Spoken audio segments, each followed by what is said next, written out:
L'atelier était plein de l'odeur puissante des roses, et quand une légère brise d'été souffla parmi les arbres du jardin, il vint, par la porte ouverte, la senteur lourde des lilas et le parfum subtil des églantiers. D'un coin du divan, fait de sacs persans sur lequel il était étendu, fumant, selon sa coutume, d'innombrables cigarettes, Lord Henry Wotton pouvait tout juste apercevoir le rayonnement des douces fleurs couleur de miel d'un haubourg dont les tremblantes branches semblaient à peine pouvoir supporter le poids d'une aussi flamboyante splendeur. Et de temps à autre, les ombres fantastiques des oiseaux fuyants passaient sur les longs rideaux de tussor tendus devant les larges fenêtres, produisant une sorte d'effet japonais momentané, le faisant penser à ces peintres de Tokyo à la figure de jade pallide, qui, par le moyen d'un art nécessairement immobile, tentent d'exprimer le sens de la vitesse et du mouvement. Le murmure monotone des abeilles cherchant leur chemin dans les longues herbes non fauchées ou voltigeant autour des poudreuses baies dorées d'un chevreuil isolé faisait plus oppressant encore ce grand calme. Le sourd grondement de Londres semblait comme la note bourdonnante d'un orgue éloigné. Au milieu de la chambre, sur un chevalet droit, s'érigeait le portrait grandeur nature d'un jeune homme d'une extraordinaire beauté, et en face était assis, un peu plus loin, le peintre lui-même, Basil Hallward, dont la disparition soudaine, quelques années auparavant, avait causé un grand émoi public et donné naissance à tant de conjectures. Quand le peintre regardait la gracieuse et charmante figure que son art avait si subtilement reproduite, un sourire de plaisir passa sur sa face et parut s'y attarder. Mais il tressaillit soudain et, fermant les yeux, mit les doigts sur ses paupières comme s'il voulût emprisonner dans son cerveau quelques étranges rêves dont il eut craint de se réveiller. « Ceci est votre meilleure œuvre, Basil, la meilleure chose que vous ayez jamais faite, » dit Lord Henry. « Il faut l'envoyer l'année prochaine à l'exposition Grosvenor. L'Académie est trop grande et trop vulgaire. Chaque fois que j'y suis allé, il y avait là tant de monde qu'il m'a été impossible de voir les tableaux, ce qui était épouvantable, ou tant de tableaux que je n'ai pu y voir le monde, ce qui était encore plus horrible. Grosvenor est encore le seul endroit convenable. »« Ah, je ne crois pas que j'enverrai ceci quelque part, » répondit le peintre en rejetant la tête de cette singulière façon qui faisait se moquer de lui ses amis d'Oxford. « Non, je n'enverrai ceci nulle part. » Lord Henry leva les yeux, le regardant avec étonnement à travers les minces spirales de fumée bleue qui s'entrelaçaient fantaisistement au bout de sa cigarette opiacée. « Vous n'enverrez cela nulle part. Et pourquoi, mon cher ami? Quelle raison donnez-vous? Quel singulier bonhomme vous êtes, vous autres peintres. Vous remuez le monde pour acquérir de la réputation. Aussitôt que vous l'avez, vous semblez vouloir vous en débarrasser. C'est ridicule de votre part, car s'il n'y a qu'une chose au monde pire que la renommée, c'est de n'en pas avoir. Un portrait comme celui-ci vous mettrait au-dessus de tous les jeunes gens de l'Angleterre et rendrait les vieux jaloux, si les vieux pouvaient encore ressentir quelques émotions. « Ah, je sais que vous rirez de moi, répliqua-t-il, mais je ne puis réellement l'exposer. J'ai mis trop de moi-même là-dedans. » Lord Henry s'étendit sur le divan en riant. « Ah, je savais que vous ririez, mais c'est tout à fait la même chose. Trop de vous-même. Sur ma parole, Basil, je ne vous savais pas si vain. Je ne vois vraiment pas de ressemblance entre vous, avec votre rude et forte figure, votre chevelure noire comme du charbon, et ce jeune Adonis qui a l'air fait d'ivoire et de feuilles de rose. Car mon cher, c'est Narcisse lui-même, tandis que vous... Il est évident que votre face respire l'intelligence et le reste. Mais la réelle beauté finit où commence l'expression intellectuelle. L'intellectualité est en elle-même un mode d'exagération et détruit l'harmonie de n'importe quelle face. Au moment où l'on s'assoit pour penser, on devient tout nez ou tout front, ou quelque chose d'horrible. Voyez les hommes ayant réussi dans une profession savante, combien ils sont parfaitement hideux, excepté naturellement dans l'Église, mais dans l'Église ils ne pensent point. Un évêque dit à l'âge de 80 ans ce qu'on lui a appris à dire à 18, et la conséquence naturelle en est qu'il a toujours l'air charmant. Votre mystérieux jeune ami, dont vous ne m'avez jamais dit le nom, mais dont le portrait me fascine réellement, n'a jamais pensé.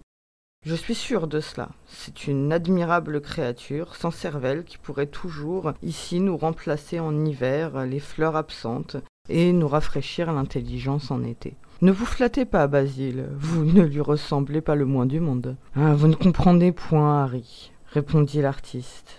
Je sais bien que je ne lui ressemble pas, je le sais parfaitement bien, je serais même fâché de lui ressembler. Vous levez les épaules ? Je vous dis la vérité, une fatalité pèse sur les distinctions physiques et intellectuelles. Cette sorte de fatalité qui suit à la piste, à travers l'histoire, les faux pas des rois. Il vaut mieux ne pas être différent de ses contemporains. Les laids et les sots sont les mieux partagés sous ce rapport dans ce monde. Ils peuvent s'asseoir à leur aise et bâiller au spectacle. S'ils ne savent rien de la victoire, la connaissance de la défaite leur est épargnée. Ils vivent comme nous voudrions vivre, sans être troublés, indifférents et tranquilles. Ils n'importunent personne, ni ne sont importunés.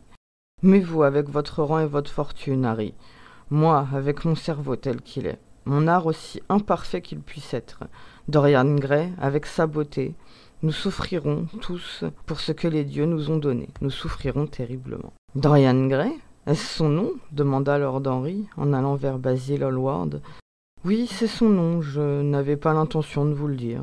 Et pourquoi ? Oh, je ne puis vous l'expliquer. Quand j'aime quelqu'un intensément, je ne dis son nom à personne. C'est presque une trahison. J'ai appris à aimer le secret. Il me semble que c'est la seule chose qui puisse nous faire la vie moderne mystérieuse ou merveilleuse.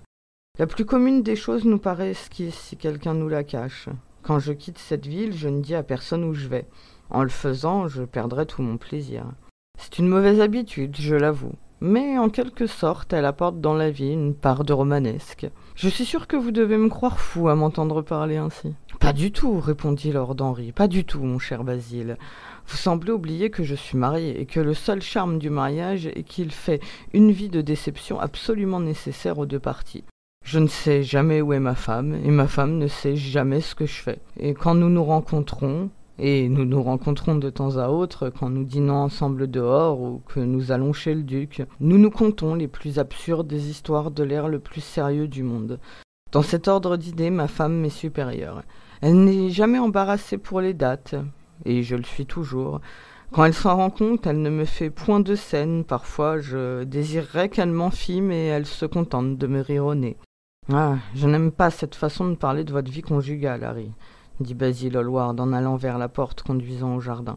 Je vous crois un très bon mari honteux de ses propres vertus. Vous êtes un être vraiment extraordinaire. Vous ne dites jamais une chose morale et jamais vous ne faites une chose mauvaise.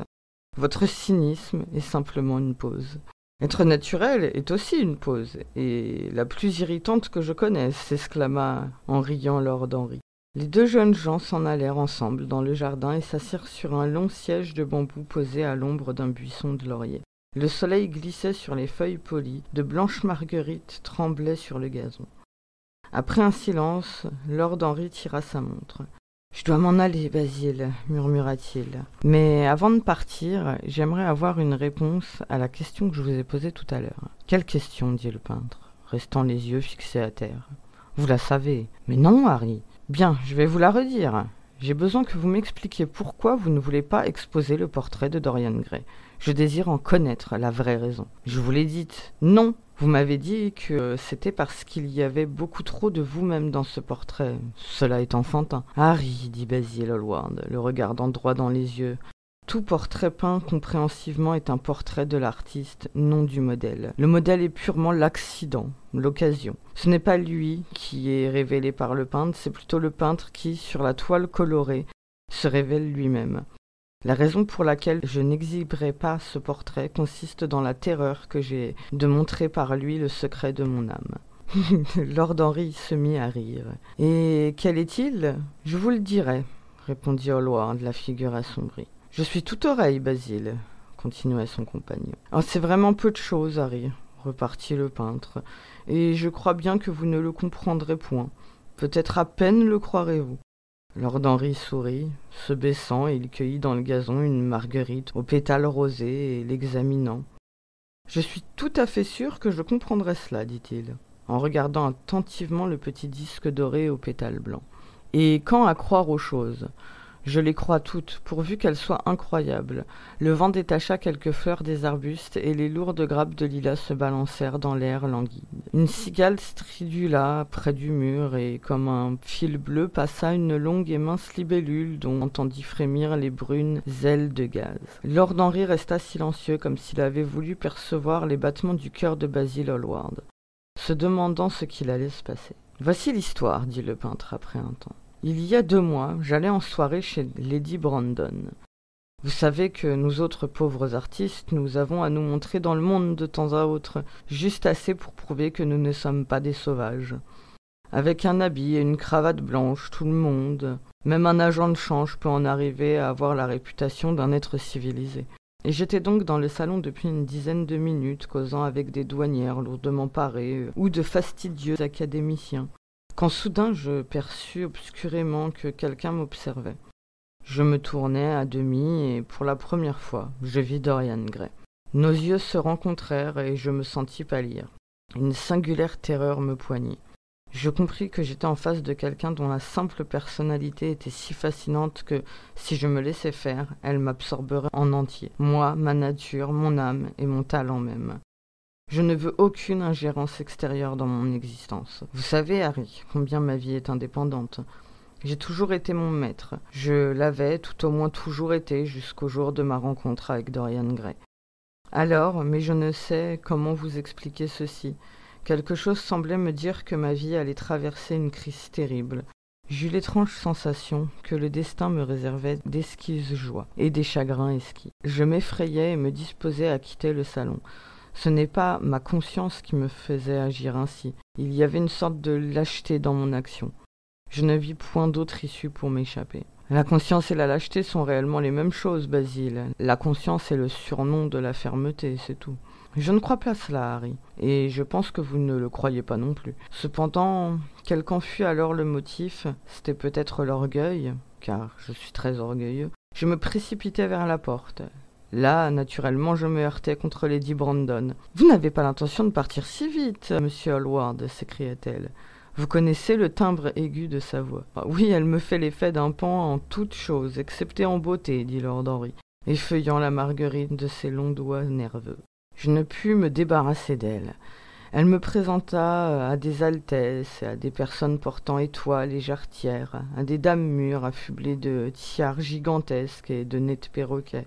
Elle parla de moi comme de son meilleur ami. Je l'avais seulement rencontrée une fois auparavant, mais elle s'était mis en tête de me lancer. Je crois que l'un de mes tableaux avait alors un grand succès et qu'on en parlait dans les journaux de dessous, qui sont, comme vous le savez, les étendards d'immortalité du XIXe siècle.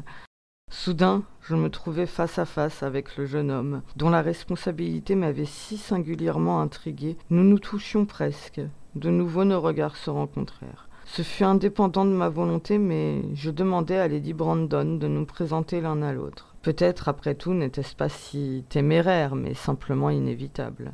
Il est certain que nous nous serions parlé sans présentation préalable. J'en suis sûr pour ma part, et Dorian plus tard me dit la même chose. Il avait senti lui aussi que nous étions destinés à nous connaître. « Et comment Lady Brandon vous parla-t-elle de ce merveilleux jeune homme » demanda l'ami. « Je sais qu'elle a la marotte de donner un précis rapide de chacun de ses invités. Je me souviens qu'elle me présenta une fois à un apoplectique et truculent gentleman couvert d'ordre et de rubans, et sur lui me souffla à l'oreille sur un mode tragique les plus abasourdissants détails qui durent être perçus de chaque personne alors dans le salon. Cela me mit en fuite. J'aime connaître les gens par moi-même. Lady Brandon traite exactement ses invités comme un commissaire-priseur ses marchandises. Elle explique les manières et coutumes de chacun, mais oublie naturellement tout ce qui pourrait vous intéresser au personnage. Pauvre Lady Brandon, vous êtes dur pour elle, observa nonchalamment Hallward. Mon cher ami, elle essayait de fonder un salon et elle ne réussit qu'à ouvrir un restaurant. Comment pourrais-je l'admirer ? Mais dites-moi, que vous confia-t-elle sur Monsieur Dorian Gray ? Oh, quelque chose de très vague dans ce genre. Charmant garçon, sa pauvre chère mère et moi étions inséparables, tout à fait oubliés de ce qu'il fait, ou plutôt je crains qu'il ne fasse rien. Ah si, il joue du piano. Ne serait-ce pas plutôt du violon, mon cher monsieur Gray ? Nous ne pûmes tous deux nous empêcher de rire, et du coup, nous devînmes amis. L'hilarité n'est pas du tout un mauvais commencement d'amitié, et c'est loin d'en être une mauvaise fin, dit le jeune lord en cueillant une autre marguerite. Hallward secoua la tête.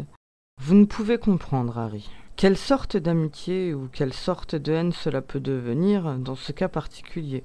Vous n'aimez personne, ou si vous le préférez, personne ne vous intéresse. Comme vous êtes injuste, s'écria lord Henry, mettant en arrière son chapeau et regardant au ciel les petits nuages qui, comme les floches des chevaux d'une blanche soie luisante, fuyaient dans le bleu profond de turquoise de ce ciel d'été.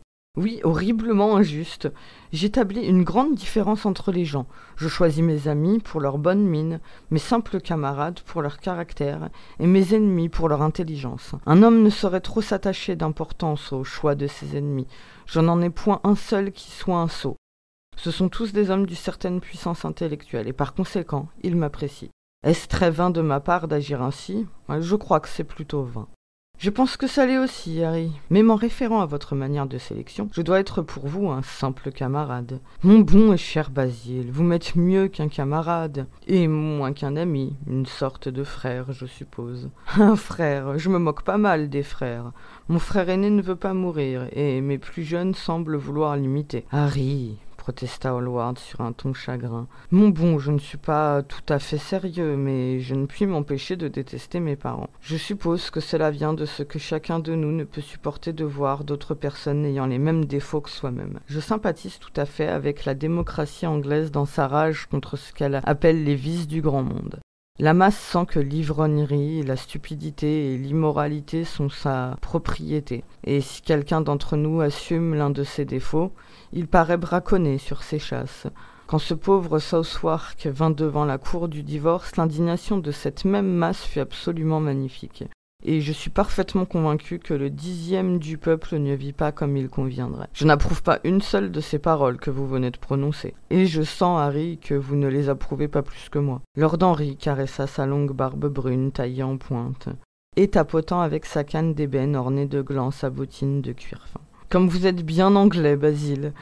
Voici la seconde fois que vous me faites cette observation. Si l'on fait part d'une idée à un véritable Anglais, ce qui est toujours une chose téméraire, il ne cherche jamais à savoir si l'idée est bonne ou mauvaise. La seule chose à laquelle il attache quelque importance est de découvrir ce que l'on en pense soi-même. D'ailleurs, la valeur d'une idée n'a rien à voir avec la sincérité de l'homme qui l'exprime. À la vérité, il y a de fortes chances pour que l'idée soit intéressante en proportion directe du caractère insincère du personnage. Car, dans ce cas, elle ne serait colorée par aucun des besoins, des désirs ou des préjugés de ce dernier. Cependant, je ne me propose pas d'aborder les questions politiques, sociologiques ou métaphysiques avec vous. J'aime mieux les personnes que leurs principes, et j'aime encore mieux les personnes sans principe que n'importe quoi au monde. Parlons encore de M. Dorian Gray. L'avez-vous vu souvent? Tous les jours. Je ne saurais être heureux si je ne le voyais chaque jour. Il m'est absolument nécessaire. Vraiment curieux. Je pensais que vous ne vous souciez d'autre chose que de votre art.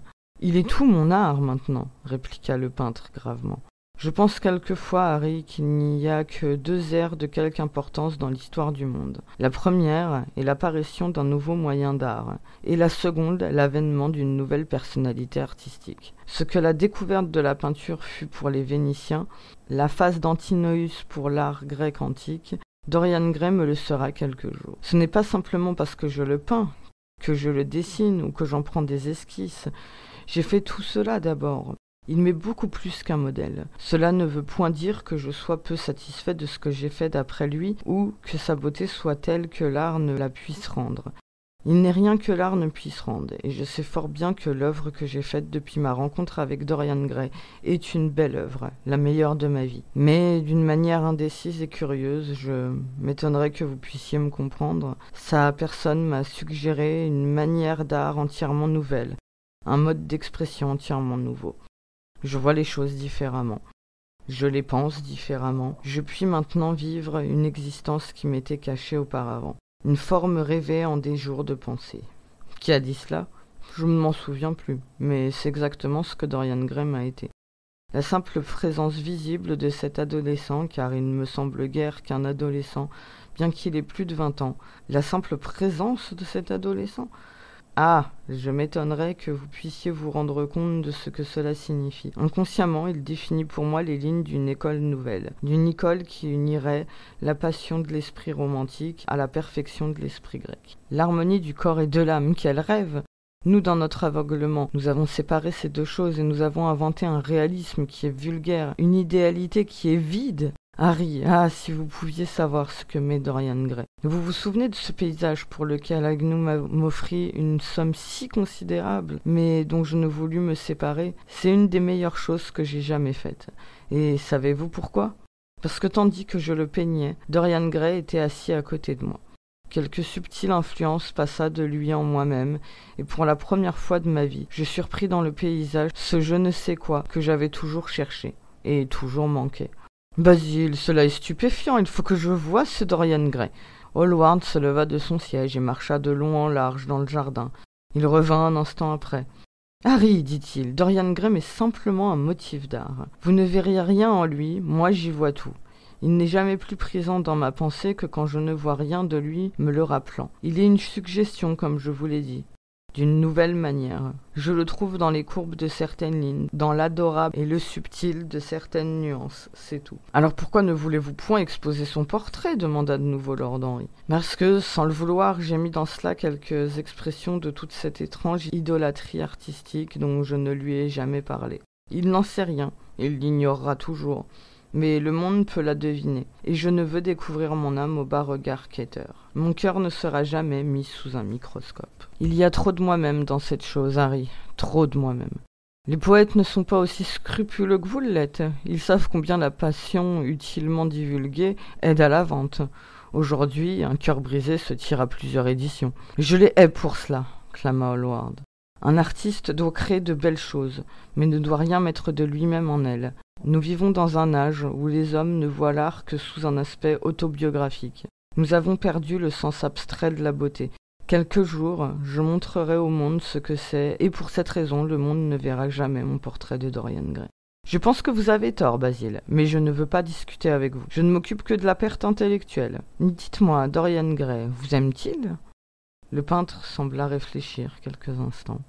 Il m'aime, répondit-il, après une pause. Je sais qu'il m'aime, je le flatte beaucoup, cela se comprend. Je trouve un étrange plaisir à lui dire des choses que, certes, je serais désolé d'avoir dites. D'ordinaire, il est tout à fait charmant avec moi, et nous passons des journées dans l'atelier à parler de mille choses. De temps à autre, il est horriblement étourdi et semble trouver un réel plaisir à me faire de la peine. Je sens, Harry, que j'ai donné mon âme entière à un être qui la traite comme une fleur à mettre à son habit.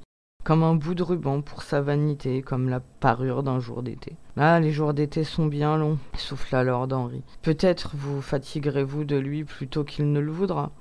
C'est une triste chose à penser, mais on ne saurait douter que l'esprit dure plus longtemps que la beauté. Cela explique pourquoi nous prenons tant de peine à nous instruire. Nous avons besoin, pour la lutte effrayante de la vie, de quelque chose qui demeure, et nous nous emplissons l'esprit de ruines, de faits, dans l'espérance niaise de garder notre place. L'homme bien informé, voilà le moderne idéal. Le cerveau de cet homme bien informé est une chose étonnante. C'est comme la boutique d'un bric-à-brac où l'on trouverait des monstres et de la poussière, et toute chose cotée au-dessus de sa réelle valeur. Je pense que vous vous fatiguerez le premier, tout de même. Quelques jours, vous regarderez votre ami, il vous semblera que ça n'est plus ça. Vous n'aimerez plus son teint ou toute autre chose. Vous le lui reprocherez au fond de vous-même et finirez par penser qu'il s'est mal conduit envers vous. Le jour suivant, vous serez parfaitement calme et indifférent. C'est regrettable, car cela vous changera. Ce que vous m'avez dit est tout à fait un roman d'art, l'appellerai-je. Et le désolant de cette manière de roman est qu'il vous laisse un souvenir peu romanesque. Harry, ne parlez pas comme cela. Aussi longtemps que Dorian Gray existera, je serai dominé par sa personnalité. Vous ne pouvez sentir de la même façon que moi. Vous changez trop souvent. Et mon cher Basil, c'est justement à cause de cela que je sens. Ceux qui sont fidèles connaissent seulement le côté trivial de l'amour. C'est la trahison qui en connaît les tragédies. Et Lord Henry, frottant une allumette sur une jolie boîte d'argent, commença à fumer avec placidité, d'une conscience tranquille et un air satisfait, comme s'il avait défini le monde en une phrase. Un vol piaillant de passereaux s'abattit dans le vert profond des lierres, comme une troupe d'hirondelles, l'ombre bleue des nuages passant sur le gazon. Quel charme s'émanait de ce jardin, combien pensait Lord Henry. Étaient délicieuses les émotions des autres, beaucoup plus délicieuses que leurs idées, lui semblait-il.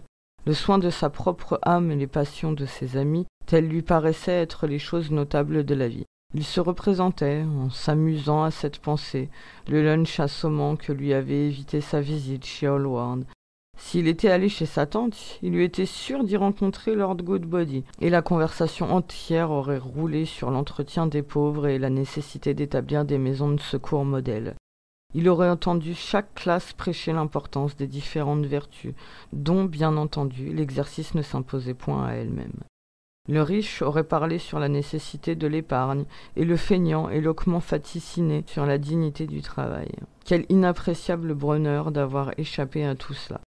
Soudain, comme il pensait à sa tante, une idée lui vint. Il se tourna vers Hallward. « Mon cher ami, je me souviens. Vous vous souvenez de quoi, Harry ?» Où j'entendis le nom de Dorian Gray. « Où était-ce » demanda Hallward avec un léger froncement de sourcils. « Ne me regardez pas d'un air si furieux, Basil. C'était chez ma tante, Lady Agathe. Elle me dit qu'elle avait fait la connaissance d'un merveilleux jeune homme qui voulait bien l'accompagner dans le East End et qu'il s'appelait Dorian Gray.